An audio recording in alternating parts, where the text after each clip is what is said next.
আসসালামু আলাইকুম viewers, bike blog এইসের পক্ষ থেকে আপনাদেরকে সবাইকে জানানো হচ্ছে আন্তরিক শুভেচ্ছা ও অভিনন্দন। আশা করি আপনারা সবাই ভালো আছেন। আলহামদুলিল্লাহ আমিও ভালো আছি। তো চলে আসলাম আজকে আরেকটি ভিডিও নিয়ে। আজকের ভিডিওটি হলো আমাদের বাইক যখন রাইড করি সাসপেনশন যদি ঠিক না থাকে সেক্ষেত্রে তো আসলে কোমর ব্যথা হয়ে যায়। তো এই বাইকটির সমস্যা হলো যেটা, বাইক যখন আপনি চালাচ্ছেন একাই পেছনটা খুব লাফাচ্ছে, মানে এক কথায় কোমরে আঘাত পাচ্ছে আর কি, মানে কোনো খেলতেছে না মোট কথা। তো এখন আমরা এটা চেক দিব যে আসলে সাসপেনশনের সমস্যা নাকি অন্য কোথাও সমস্যা। আর একটা কথা আগে বলে নিই, যদি সাসপেনশন রিপেয়ার করা লাগে সেক্ষেত্রেও এই ভিডিওর মধ্যে বিষয়টা থাকবে, আর যদি অন্য কোনো সমস্যা সেটা তো আমরা এখানে দেখতেই পারবো। তো এখন আপনারা সর্বপ্রথম এটা দেখুন যে এটা জাম কতটুকু, মানে সাসপেনশনটা একদম হার্ড, মানে যার নাম হার্ড আর কি।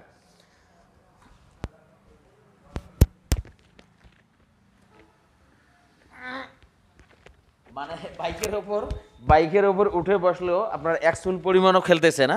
তো এখন আমরা শকআপ জারবারটা খুলে দেখবো যে আসলে শকআপ জারবারটা আসলে হার্ড হয়ে গেছে কিনা। তো ভিউয়ার্স, এখন আমরা শকআপ জারবারটা খুলবো। তো আমরা যা সমস্যা সমাধান দেবো ইনশাআল্লাহ। এখানে সর্বপ্রথম একটা কথা বলে নিই, অনেক সময় দেখা গেল যে শকআপ জারবার যদি হার্ড হয়ে যায় সেক্ষেত্রে অনেকে আমরা করি কি, এটা খুলে তেল মোবিল দিয়ে ওয়াশ করি। আসলে এতে করে আসলে আপনার কোনো কাজ হবে না। কেন কাজ হবে না? আপনার স্প্রিং বলেন, ভিতরের যে রডটা বলেন, রডের ভিতরে কিন্তু অয়েল থাকে, আপনার তেল থাকে, কিন্তু আপনি যখন ইঞ্জিন অয়েলে ভিজা রাখবেন এর ভিতরে কিন্তু অয়েলটা প্রবেশ করতে পারবে না। অতএব বাহিরে যখন আপনি ইঞ্জিন অয়েল দিয়ে ভিজা রাখবেন, এখানে যা আমাদের রাবার আছে, এই আপনার কলারার হুইল বলে মূলত মেবি এটার ভিতরে, এটার নাম হলো কলারার হুইল, এগুলো কিন্তু আপনার নষ্ট হয়ে যায়। আশা করি বুঝতে পারছেন। তো এই ভুলটা আপনারা করবেন না।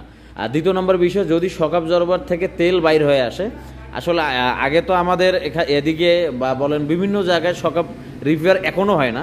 তো বর্তমান আমাদের এলাকায় বলেন, বংশালে বলেন, বিভিন্ন জায়গায় কিন্তু শকআপ জারবার রিপেয়ার হয়। সেক্ষেত্রে আপনারা শকআপ জারবার ঠিক করতে পারবেন। আর যদি ভেতরের যে রডটা আছে এই রড সহ আপনারা পরিবর্তন করতে পারবেন। যদি রড পরিবর্তন না করেন সেক্ষেত্রে বেশি দিন আসলে লং লাস্টিং হবে না। যদি পাওয়া না যায় সেক্ষেত্রে আপনার শকআপ জারবার পরিবর্তন করে দিবেন। আর হার্ড যদি হয়ে যায় সেক্ষেত্রেও এটা সম্পূর্ণ খুলে কিন্তু কাজ করা যায়। হার্ড হয়ে যাওয়া মানে ভেতরে গ্যাস জমে যাওয়া। আশা করি বুঝতে পারছেন, দুইটাই একই বিষয়। আপনার তেল কমে যাওয়া রিপেয়ার করতে হবে, যদি একদম হার্ড হয়ে যায় সেটাও আমাদের রিপেয়ার করতে হবে।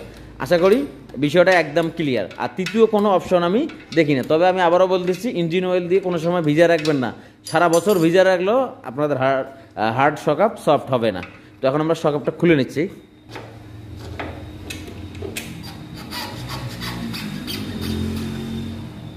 না, শকআপটা এখন খেলো তো একটু, আমার তো শক্তি কম। খেলো, খেলতেছে কি কয় কি কয় কি কয় দেখি দেখি, খেলো। আচ্ছা, শকআপ খেলো, কি কয়। যাই হোক, আলহামদুলিল্লাহ শকআপটা আমাদের খেলতেছে। এখন ওদিকে শকআপটা খুলবো যে আসলে ওদিকে শকআপটাও জাম আছে কিনা, হতে পারে জাম।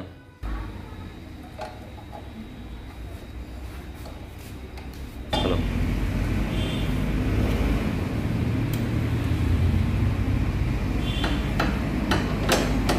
এটার পরিস্থিতিটা দেখো তো কি। হ্যালো, 100 খেলো, খেলে। হ্যাঁ। ওকে, আচ্ছা ভিউয়ার্স, তাহলে আমরা বুঝতে পারলাম শকআপ জারবার যখন আমরা খেলতেছি দুইটাই কিন্তু খেলতেছে। আশা করি বুঝতেছেন। তো এখন আমরা আর একটা বিষয় চেক দিতে পারি, সেটি হলো যেটা আপনাদেরকে দেখাচ্ছি আমি। তো শকআপ আসলে যে পরিমাণ আপনার খেলার কথা আপনার খেলতেছে, বাট এখন আমরা একটা জিনিস দেখবো। ও বাবা! তো যাই হোক, আমরা সমাধান ইনশাআল্লাহ দিব। এটা শকআপের আসলে কোনো রিপেয়ার কোনো কিছুই করতে হবে না। আপনাদেরও যদি এরকম সমস্যা হয় এই বিষয়টা ফলো রাখবেন, এভাবেই চেক দিবেন, তারপরে আপনারা ডিসিশনে যাবেন। এই যে এখন একটা জিনিস দেখেন, আমাদের দুই দিকের শকআপ জারবারটা খোলা আছে, বাট আমি দুই দিক থেকে এই যে দেখেন, মানে চুইনাম, ব্যাক সেসিস বুশ, যে যেটা বলেন, হাফ সেসিস বলেন, মোট কথা আমাদের এখানে যে বুস্টে থাকে, এই যে দেখেন এটা একদম জাম হয়ে গেছে। গিয়ার দাও তো, গিয়ার দাও, 1 নম্বর দাও। আচ্ছা, এই যে দেখেন, ধরো ধরো গাড়িটির সামনে দিয়ে ধরো, দেখছেন মানে সাসপেনশন খেলতেছে না, মানে সরি আপনার সুইনামের যে বুস্টে এটা খেলতেছে না। এই যে দুইয়া দিয়ে ধরতেছি দেখেন, ওরে বাপ রে বাপ। আশা করি বুঝতে পারছেন। এই যে দেখেন এটা কিন্তু অটোমেটিক যখন আপনার উপরের দিকে আমি ভাসাই দেবো এটা কিন্তু একদম নিচের দিকে চলে যাবে। আশা করি আপনারা বুঝতে পারছেন যে এই রকম সিচুয়েশনে আমাদের শক অবজারভার পরিবর্তন করার আগে মাঝখানের যে বুশটা আছে, মাঝখানের যে বুশটা সুইং আর্ম বুশ বা exercise Bush, swing arm Bush, যাই যেটা বুঝেন আর কি, এটা আমাদেরকে চেক দিতে হবে। এখন তুমি ওই বুশটা লুজ দাও, 22 নম্বরটা লুজ দাও দেখি। আসলে সমস্যাটা ওখানেই না অন্য কোথাও, ওখানেই সমস্যা হবে, দাও। মানে এই ব্যাগটা আমি যখন চালাইছি আপনাদেরকে কি বলবো, আমার কোমরের অবস্থা খারাপ হয়ে গেছে 2 কিলো চালাতেই। মানে সর্বপ্রথম আমাকে কাস্টমার ভাই বলছে একটু মানে ভাঙ্গা রাস্তায় চালার জন্য, মানে অবস্থা একদম খুব খারাপ হয়ে গেছে। সমান রাস্তায় গেলেও হয়তো আমার কোমরটা একটু ভালো থাকতো। তো যাই হোক, গিয়ে দেওয়া আছে না, এই যে এই ভিউয়ার্স আপনারা দেখেন, এই যে আমাদের সুইং আর্ম বুশটা এরকম ইজি থাকবে। আশা করি বুঝতে পারছেন, এরকম ইজি থাকবে আর গজবে না। আর নতুন বুশ লাগালে একটু আপনার এই সাইডে একটু হালকা ফ্রি পুলে থাকবে, হালকা। বাট আমাদের এই যে সুইং আর্মের যে বুশটা বা ব্যাক সাইজটা আমাদের 100% ইজি থাকবে।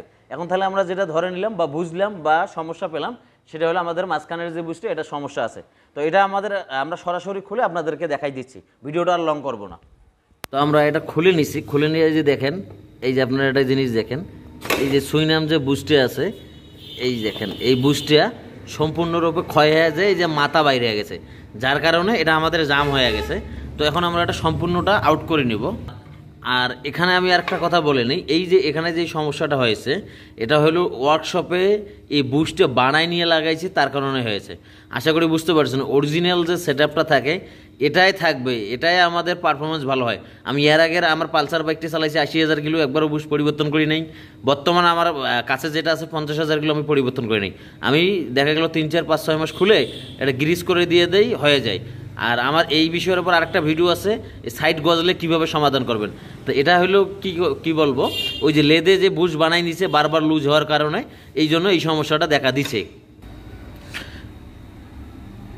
আচ্ছা, ওই দিকে একটা সমস্যা হয়ে গেছে, যে দেখেন যে এটা আমাদের কিন্তু এই বুশটা কিন্তু সমানভাবে আছে, আর ওটা বাবরি হয়ে যায়, বাড়তি হয়ে গেছে, যার কারণে আমাদের এটা জাম ছিল।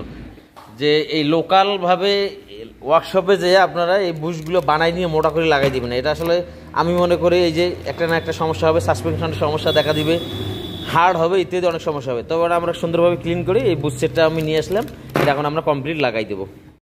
আপনারা অবস্থা দেখেন, এই যে আমরা এটা গ্রাইন্ডিং দিয়ে একদম সম্পূর্ণ ঘষে তারপরে বাইর করে নিছি, মানে এটা এখানে সিজ করছে। তো এটা এই যে আরেকটা জিনিস দেখেন, এই যে দেখেন টিনের প্যাকেট।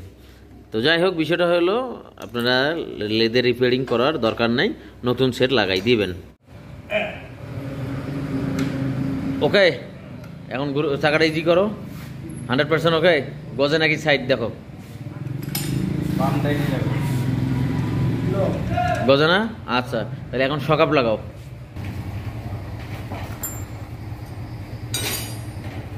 নিচের নাটটা টাইট দিছো?